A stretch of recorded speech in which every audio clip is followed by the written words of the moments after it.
আসসালামু আলাইকুম। অনেকেই আমার কাছে জানতে চেয়েছেন যে বর্তমান সময়ে ২ তলা ফাউন্ডেশনের একটি বাড়ি করতে কত টাকা খরচ হয়? তো আজ আমি এই বিষয় নিয়ে একটি ভিডিও করব। যারা নরমালি গ্রামে ২ তলা ফাউন্ডেশনের একটি বাড়ি করতে চাচ্ছেন এবং ২ তলা ফাউন্ডেশনে ১ তলা কমপ্লিট করতে চাচ্ছেন। আশা করি এই ভিডিও থেকে আপনারা অনেক উপকৃত হবেন। এজন্য পুরো ভিডিওটি না টেনে শেষ পর্যন্ত দেখুন, কারণ প্রত্যেকটি খরচের হিসেব আমি আপনাদেরকে আলাদা করে বুঝিয়ে দেব। তো চলুন ধরে নিই আমরা ১২০০ স্কোয়ার ফিটের একটি দোতলা বিল্ডিং এর কাজ শুরু করেছি। তো এটার মাটির কন্ডিশন ভালো, সয়েল লেয়ারও ভালো, সবকিছুই ভালো। আমরা দোতলা একটি ফাউন্ডেশন, ১২০০ স্কোয়ার ফিটের একটি বিল্ডিং। সেক্ষেত্রে আজ থেকে ৩ থেকে ৪ বছর বা ৫ বছর আগে দোতলা ফাউন্ডেশনের জন্য আমাদের ফাউন্ডেশন খরচ আসতো ৳৪৫০ থেকে ৳৫০০। কিন্তু বর্তমানে আপনারা এটি কাজ করতে গেলে ৳৭০০ থেকে ৳৭৫০ পর্যন্ত ফাউন্ডেশন খরচ চলে যাবে।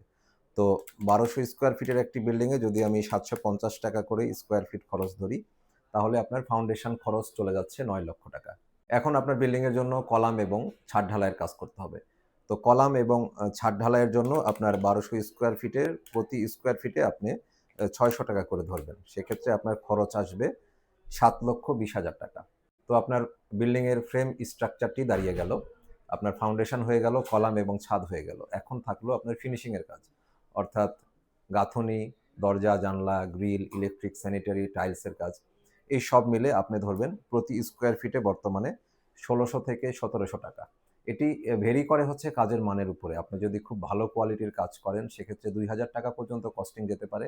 আর যদি মিডিয়াম রেঞ্জের কাজ করেন, আমাদের নরমালি বাংলাদেশের যে ব্র্যান্ডগুলো পাওয়া যায় এগুলো দিয়ে কাজ করেন, সেক্ষেত্রে ষোলশো থেকে ৳১৭০০ প্রতি স্কোয়ার ফিট খরচ ধরবেন। তাহলে ১২০০ স্কোয়ার ফিটের একটি বিল্ডিংয়ে আমি ম্যাক্সিমামটা ধরছি। যদি ৳১৭০০ আপনার প্রতি স্কোয়ার ফিটে খরচ হয়, সেক্ষেত্রে ৳২০,৪০,০০০ আপনার ফিনিশিং এ খরচ হচ্ছে। অর্থাৎ আপনার এই যে হিসাবটা আমি দিলাম, এটি একতলা একটি বিল্ডিং এর জন্য। দোতলা ফাউন্ডেশনের একতলা কমপ্লিট করতে গেলে আপনার এই টোটাল হিসেবটি যোগ করলে আপনি পেয়ে যাবেন যে আপনার একতলাতে কত টাকা খরচ আসছে। এটিই বাস্তব হিসাব। আপনারা হয়তো বলতে পারেন অনেকেই কমেন্টসে যে, "ভাই হিসেব তো অনেক বেশি বা খরচ অনেক বেশি দেখাচ্ছেন।" কিন্তু বেশি বা কমের বিষয় না, বর্তমানে এটিই খরচ হয়। আশা করি এরকম একটি বাজেট নিয়ে আপনারা কাজ করলে ভবিষ্যতে ঠকবেন না। ধন্যবাদ।